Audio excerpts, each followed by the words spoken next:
They say, there is a forest in Africa that does not belong to the living. A forest where the air is heavy, where the wind whispers, name it, should not know. Hunters avoid it. Elders warn children never to point toward it. Because this is the forest where the ancestors still walk, and once it notices you, it never forgets. The forest has no official name. Maps refuse to show it. GPS signals die the moment you get close. Villagers simply call it the place between. During the day, it looks ordinary. Tall trees, thick roots, quiet animals. But listen closely. No bird sings there, no insect makes a sound. The silence is not empty. Elders say silence is how the ancestors listen. Long ago, this forest was sacred ground, a meeting place between the living and the dead. Warriors were buried here. Kings were crowned here. Truths were spoken here. Truths that could never be taken back. Then one night, the forest changed. It happened during the season of no moon. The village was asleep when the drums began. Not human drums, not made by hands. Deep, ancient rhythms. That shook the ground. People stepped outside their huts and froze because the sound was coming from inside the forbidden forest, and with every beat, shadows moved between the trees.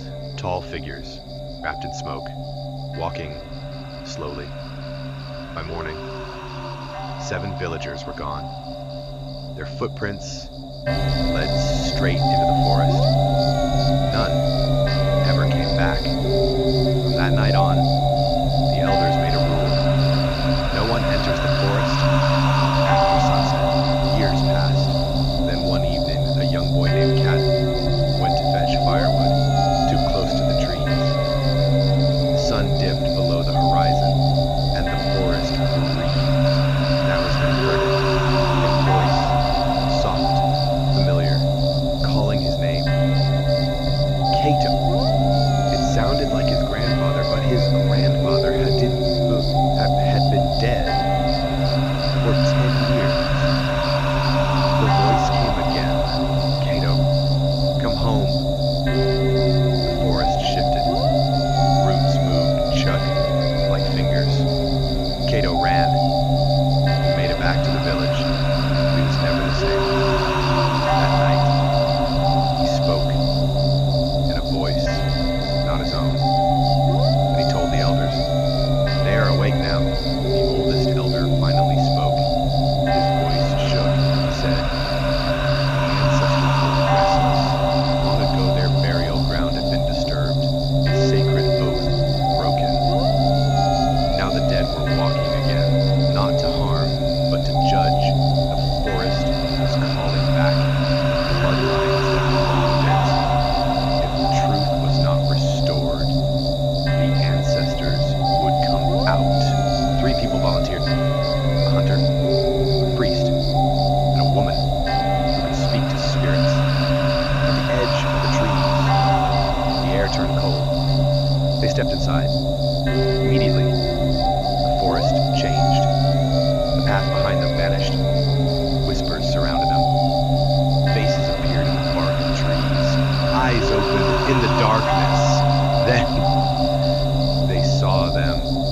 The ancestors, not ghosts, not shadows, but walking memories. Warriors with broken spears, queens with hollow eyes, children holding nooses of smoke. One voice spoke from everywhere at once. Why? Have you forgotten us? The spirits showed them the past.